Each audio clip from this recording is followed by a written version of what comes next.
Hello guys, in this video we will discuss about voids. तो voids को discuss करने से पहले हमने पिछले लेक्चर में क्या किया था उसका रिकैप कर लें थोड़ा। हमने पिछले लेक्चर में देखा था हम पे 7 क्रिस्टल सिस्टम थे और 14 ब्रेविस लैटिस थे। 7 क्रिस्टल सिस्टम्स को याद करने के लिए हमने एक निमोनिक बनाया था जो कि था क्यूट आर मदर। हमने बोला था सी यू से होगा क्यूबिक, टी ई से होगा टेट्रागोनल, आर से होगा ऑर्थोरोम्बिक, एम ओ से होगा मोनोक्लिनिक, टी से होगा tetragonal, triclinic sorry, H E से होगा हेक्सागोनल, आर से होगा रोम्बोहेड्रल। हमने बोला था इनमें साइड का रिलेशन जो होगा, जो फर्स्ट वाले का होगा वो लास्ट वाले का होगा, जो सेकंड वाले का होगा वो सेकंड लास्ट का होगा। तो हमने बोला था फर्स्ट में cubic a equal to b equal to c, rhombohedral में भी सेम चीज होगी, a equal to b equal to सी।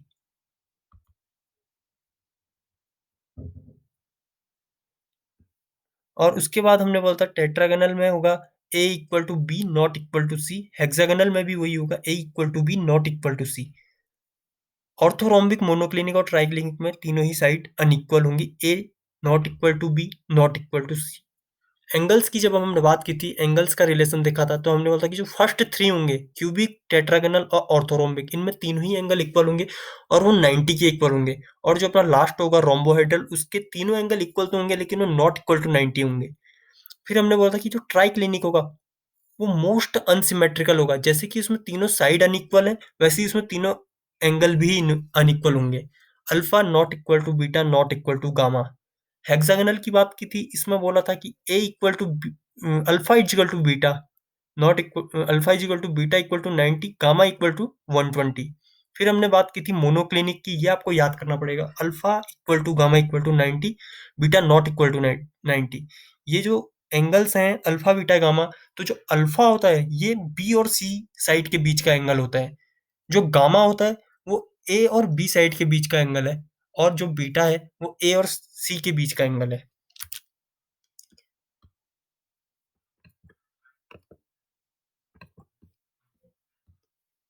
फिर हमने बोला था कि 14 ब्रेविस लैटिस होंगे।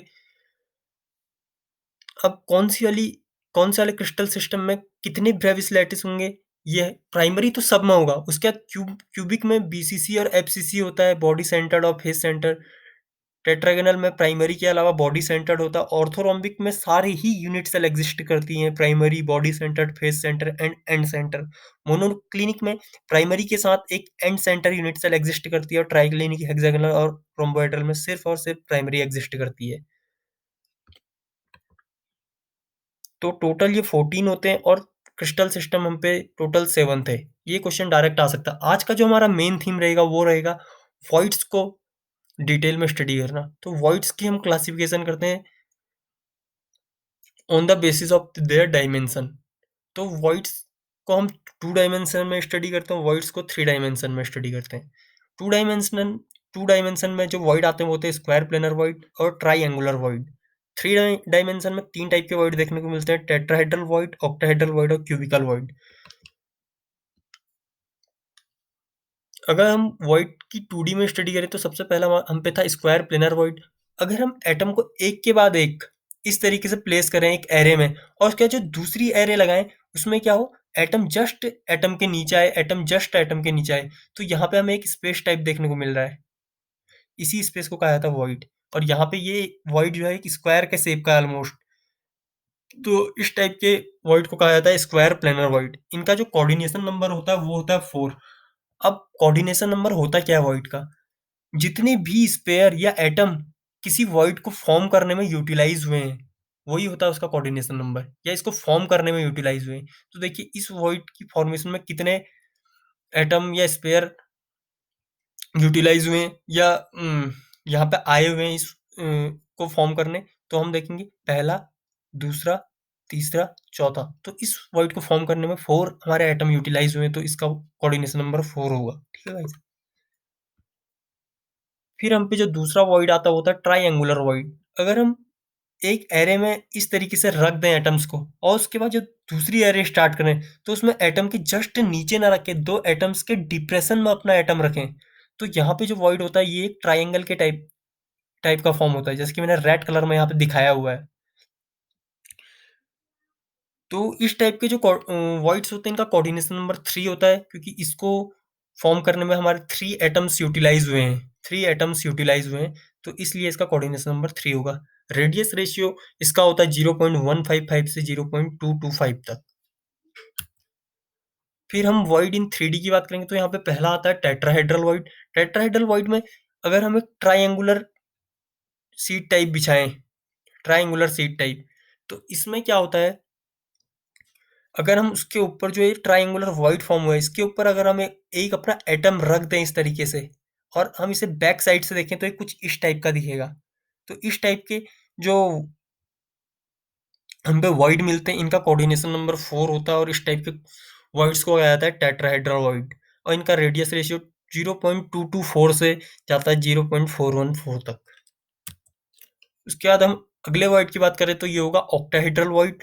तो ऑक्टाहेड्रल वॉइड हम पे दो टाइप से फॉर्म होते हैं, इनका कोऑर्डिनेशन नंबर 6 होता है, पहले आपको ये याद रखना होगा। फिर देखिए, अगर हम एक स्क्वायर प्लेनर सीट टाइप बिछाएं जिसमें एक स्क्वायर प्लेनर वॉइड बन रहा हो, और इसके जस्ट ऊपर ये वाले एटम को रख दें और जस्ट बिलो इस सीट के नीचे इस एटम को रख दें, तो इनके बीच में जो गैप क्रिएट होगा ना, उसी को कहा जाता है ऑक्टाहेड्रल वॉइड। इसका जो कोऑर्डिनेशन नंबर होता है वो होता है 6, और रेडियस रेशियो 0.414 से आता है 0.731 तक। ठीक है, और यह हम इसे क्रिएट कर सकते हैं अगर हम दो ट्रायंगुलर वॉइड लें, लेकिन यहाँ पे जो दोनों ट्रायंगुलर हो एक दूसरे के रिस्पेक्ट में इन्वर्टेड होने चाहिए। जैसे कि इसकी टिप अगर आप देखेंगे तो नीचे को है और इसकी टिप क्या है, ऊपर को है। अगर मैं इसको लाके जस्ट इसके ऊपर रख दूं इस तरीके से, तो यहाँ पे भी जो वॉइड क्रिएट होगा उसका भी कोऑर्डिनेशन नंबर 6 होगा, और इसे भी ऑक्टाहेड्रल वॉइड कहा जाएगा। वैसे देखा जाए तो ये जो दोनों वॉइड क्रिएट हो रही है ये एक्चुअल में है सेम। अगर मैं देखूं इस एटम को इस एटम को इस एटम को इस एटम को अगर हम मिलाएं तो हमें एक स्क्वायर मिलेगा, और जस्ट नीचे से ये वाला आ रहा है और जस्ट ऊपर से ये वाला आ रहा है, जो कि इससे हम क्रिएट करने की कोशिश कर रहे थे। फिर हमारा आज का लास्ट वॉइड रहेगा जो कि क्यूबिकल वॉइड है। क्यूबिकल वॉइड जब हम क्रिएट करते हैं ना, तो इस तरीके से हम जब एक लेयर के ऊपर जब हम सेम टाइप की लेयर जस्ट एटम के ऊपर एटम आए उस अबव वाली लेयर में भी, तो उस टाइप की लेयर से जो यहाँ पे वॉइड क्रिएट हो रहा है ना, इसका अगर आप कोऑर्डिनेशन नंबर देखें तो इसका कोऑर्डिनेशन नंबर 8 होगा, क्योंकि 1 ब्लू वाला, 4 पीछे के ब्लू वाले आएंगे और 4 फ्रंट साइड के स्किन कलर के जो यहाँ पे स्पेयर बने हुए हैं, इनसे कोऑर्डिनेशन नंबर 8 का ही वॉइड क्रिएट होगा, जिसको क्यूबिकल वॉइड कहा जाता है। इसका रेडियस रेशियो 0.731 से बड़ा होता है। तो हम अपने अगले लेक्चर में क्लोज पैकिंग्स क्लोज पैकिंग्स को देखेंगे। Till then, thank you, bye.